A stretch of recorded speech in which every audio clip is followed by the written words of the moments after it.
Fonseca de Malheur Moderne vous dit bonjour. Bonjour, voici mon assiette végétarienne. Ça, pour moi, c'est le meilleur plat végétarien qu'on trouve au Congo. Un des meilleurs en tout cas. Il s'agit du sakamadeso. C'est-à-dire que c'est du pondu, donc des feuilles de manioc avec des haricots. Ce n'est pas une invention de ma part. Ce n'est pas une innovation ni une revisite, mais un plat qui fait partie du patrimoine de la cuisine rdécienne. Et donc je vous invite à suivre à nouveau ma vidéo intitulée Vous saurez tout sur le pondu sakasaka congolais.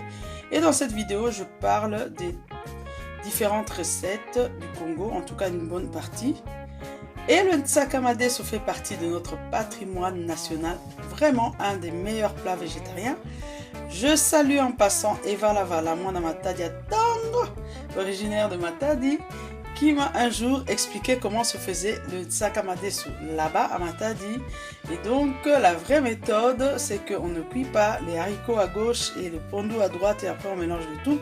Sinon ce serait trop facile. Donc ça se cuit ensemble, mais vous allez le découvrir en regardant cette vidéo.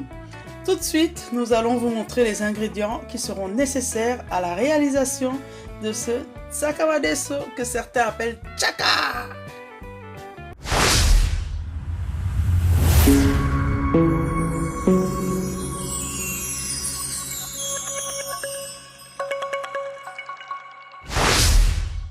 Pour réaliser ce sakamadeso, nous aurons besoin des ingrédients que je vais énumérer bientôt. Je vais essayer de détailler pourquoi j'ai choisi ce type d'ingrédients et voilà. Et si vous faites autrement, continuez avec votre méthode. Ne vous sentez pas obligé de reproduire textuellement la même chose que moi. C'est après plusieurs tests que j'ai opté pour cette méthode. Voilà, moi, comme mes préférés maintenant depuis le temps, vous le savez, mes préférés ce sont les haricots de Goma. Donc je le fais avec des haricots de Goma. Donc ici, j'ai pris 900 grammes. Pourquoi? Parce qu'il me restait tout pile 900 grammes. 900 grammes de haricots de Goma, première étape, donc trier, enlever les mauvais haricots, enlever les bouts de pierre qu'on pourrait y trouver, parce que j'ai reçu mes haricots en vrac. Donc on le nettoie et on le met trempé. Donc moi j'ai laissé tremper toute la nuit et un jour je vous expliquerai dans une vidéo pourquoi c'est déconseillé de cuire directement les haricots sans le trempage. Bien que ce soit une pratique très répandue chez nous, surtout nos sœurs du Congo central ont l'habitude de cuire directement les haricots. Il y a quelques petits inconvénients, donc moi mon choix c'est de tremper. Donc là ça a trempé toute la nuit, ça a gonflé, c'est réhydraté, 900 grammes. Il faut savoir que pour la recette de sakamadeso, les proportions sont simples. Donc si on met 1 kg de haricots, on va mettre 500 g de pondu. Si on met 500 g de haricots, on mettra 250 g de pondu. Ici, nous avons donc 900 g de haricots et je m'en vais chercher mes 450 g de pondu. Voilà, mes 450 g de pondu sont là.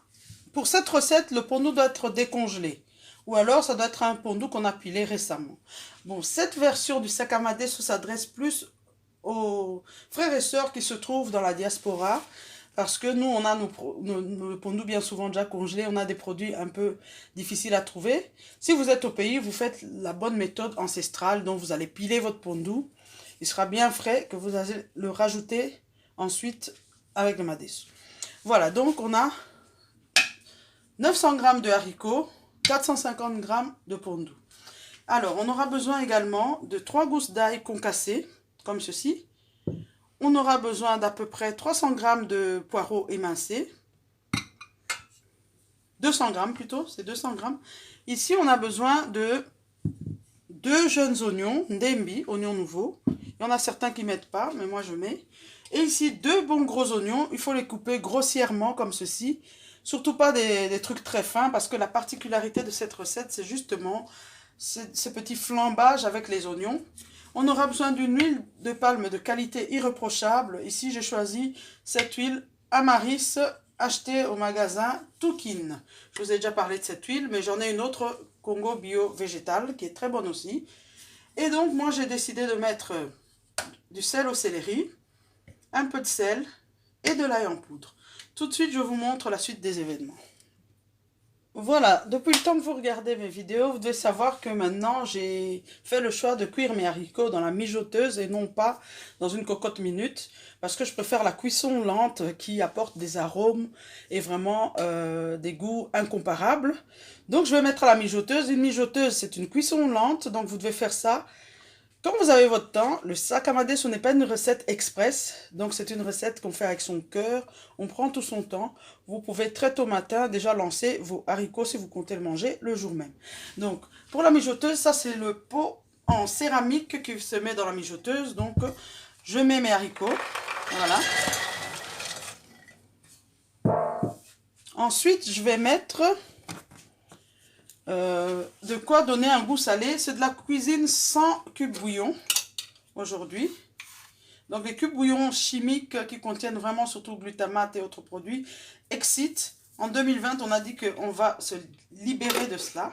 Soit on mettra des cubes bouillons qui sont vraiment bio, sans apport de quoi que ce soit de mauvais. Soit ce sera des cubes bouillons maison, soit ce sera simplement des sels épicés. Ici, c'est du sel au céleri. Je vais mettre 2 cuillères. C'est mon choix.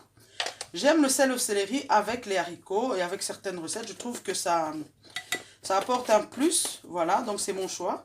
Donc ici, ces haricots, contrairement à la recette que je vous avais publiée, donc les haricots de Goma avec des pieds de veau. Ici, je ne vais pas mettre d'huile de palme parce que la recette a une étape spécifique où on ajoute l'huile de palme. Je vais justement mettre de l'eau, juste de l'eau. Voilà, on va essayer de ne pas en mettre partout. La dernière fois, c'était catastrophique.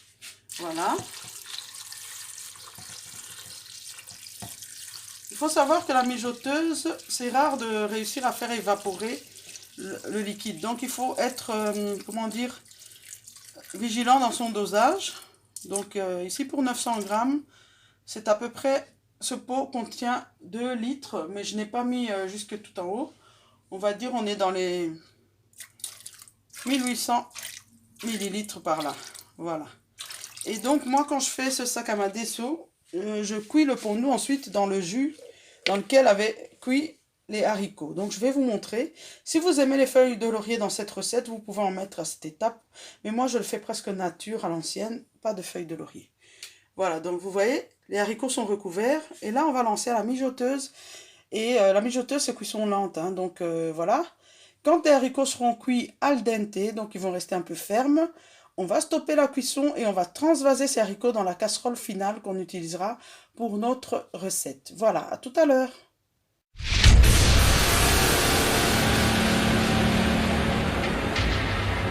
Donc nos haricots sont prêts. Ils sont cuits, mais pas encore en mode compote. Et pour ce stade, donc, on a besoin des haricots encore fermes.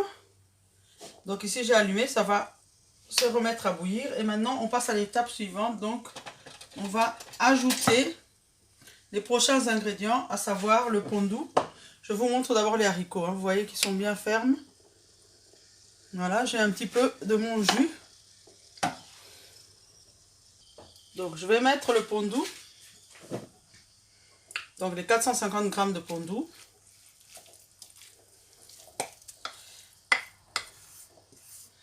Voilà, donc il y a des gens qui ont adapté la façon de faire à la réalité de l'Europe en cuisant d'une part les haricots, de l'autre côté le pondu, et puis on fait un mix des deux.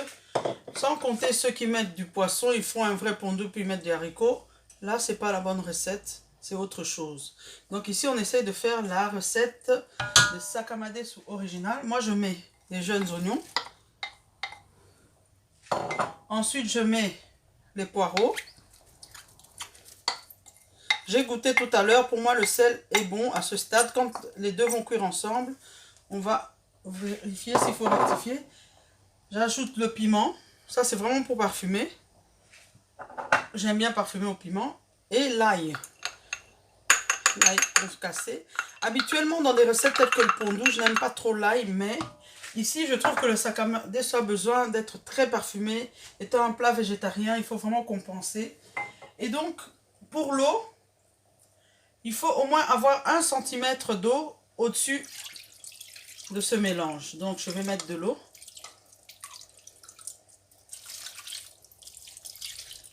Et donc, C'est pas une recette très juteuse. L'eau devra s'évaporer.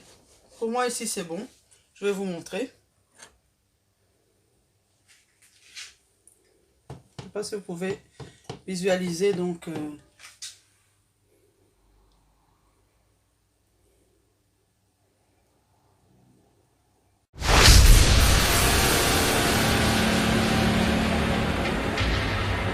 fois qu'on a mis tous nos ingrédients, on va couvrir et maintenant cuire les deux ensemble, c'est-à-dire les haricots et le pondou. Et viendra la troisième étape, là où on va flamber les oignons à l'huile de palme et ajouter cela au mélange. Voilà, à tout à l'heure, je couvre.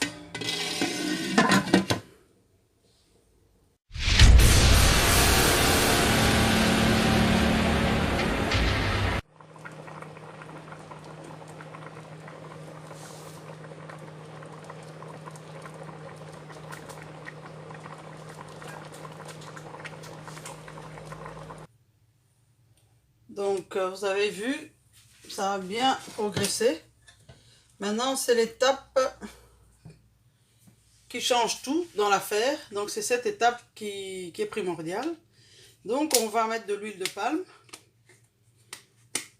C'est par rapport à la quantité de pondou et de haricots qu'on a. Donc, ici, ce que je vais mettre,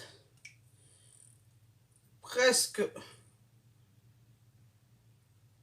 un bon centimètre. Un peu moins, on va dire dans les 7 millimètres. Voilà. On va bien chauffer. Ça, c'est une procédure qui est contre la nutrition, donc surchauffage. Mais on va essayer de rester dans l'originalité de la recette. Donc, on va bien chauffer l'huile. Et ensuite, on viendra cuire nos oignons.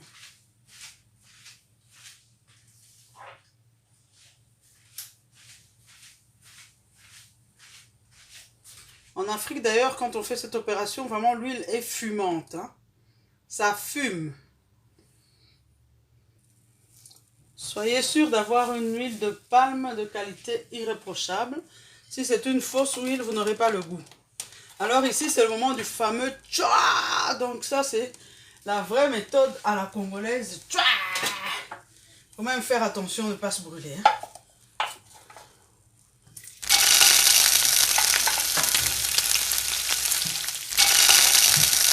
Ça fume de partout.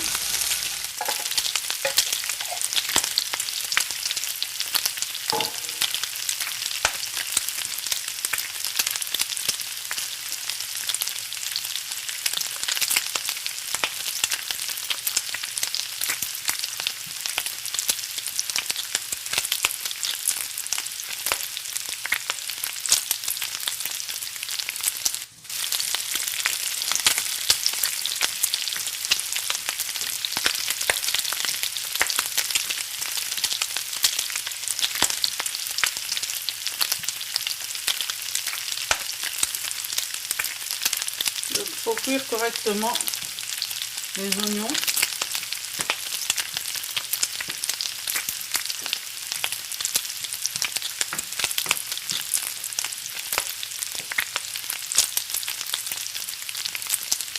Et bien disons, ça fait pousser.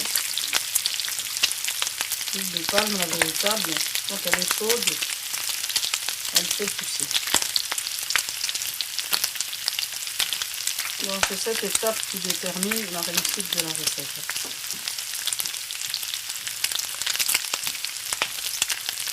Si vous êtes allergique à l'huile de palme, faites avec une huile végétale. Mais je ne conseillerais pas l'huile d'olive, hein, parce que là, il faut très fort comme ça.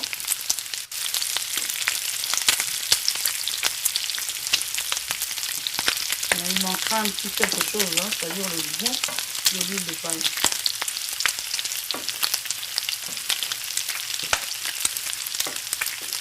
C'est de l'huile naturelle, rouge, sans trucage.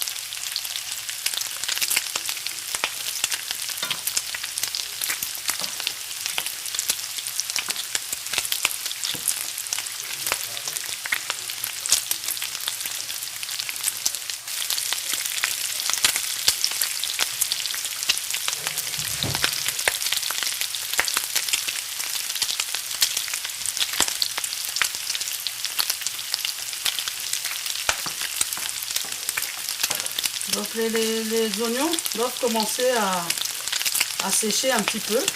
Voilà. Donc toute l'humidité doit partir.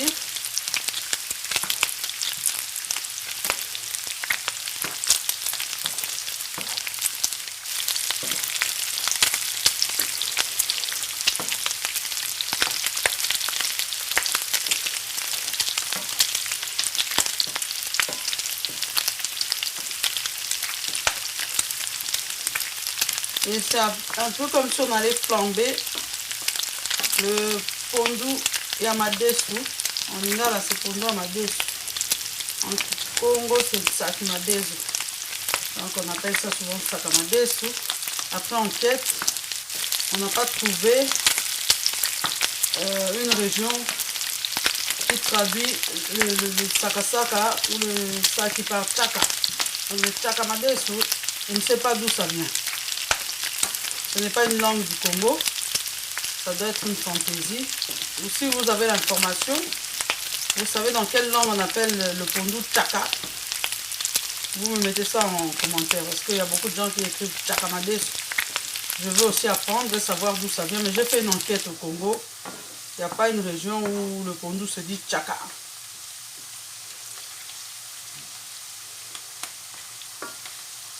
Voilà, je vais vous montrer à quoi ça ressemble. Hein.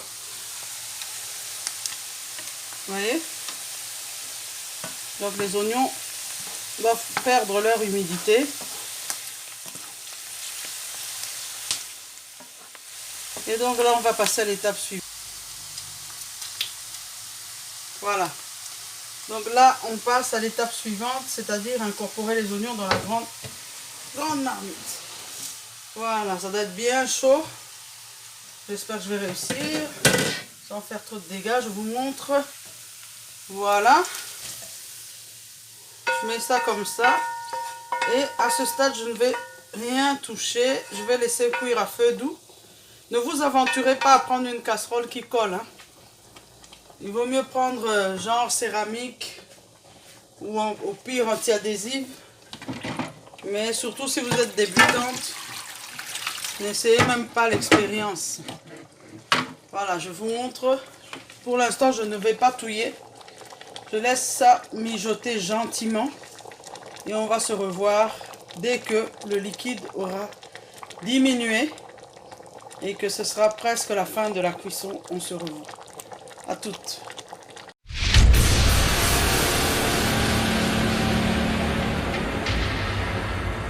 Voilà, nous sommes en fin de parcours. C'est fini.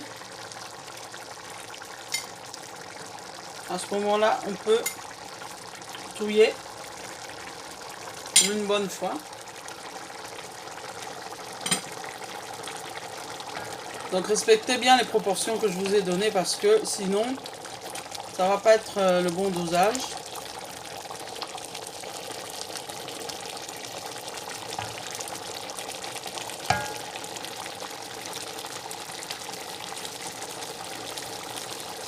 On fait ça aussi avec des haricots beaucoup plus foncés, mais moi, comme je suis super fan des haricots de Goma, c'est haricots de Goma dans tout.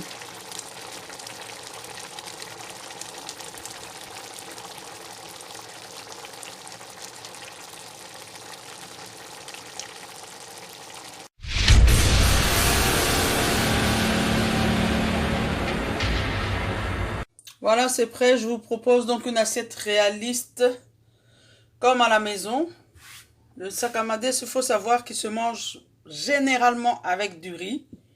Même les grands amateurs de foufou pour ce plat-là préfèrent le riz. C'est comme ça et pas autrement. Maintenant, vous pouvez manger avec de la semoule, de la chikwang, tout ce que vous voulez. Mais je vous dis ce qui est courant. Voilà. J'espère que ça vous aura plu et surtout que ça vous aura aidé. Un petit coucou à ma belle-sœur Moula qui a fait cette recette et qui a réussi. Voilà, je lui ai communiqué plus ou moins. Voilà, un petit coucou à Eva Lavala qui m'a un jour donné la bonne technique parce qu'elle est originaire de Matadi et là-bas ils sont spécialisés dans ce genre de plat. Et elle m'avait donné les bonnes astuces pour m'y mettre. Voilà, c'est le meilleur plat végétarien, je vais dire. Voilà, si vous êtes de la team Genia Daniel, oh Mikolo Bandunda, Sakamades, vous ne serez pas déçus. Meilleur plat végétarien, franchement. C'est tout pour aujourd'hui. Et l'émission Monseka de Malheur Moderne vous dit au revoir.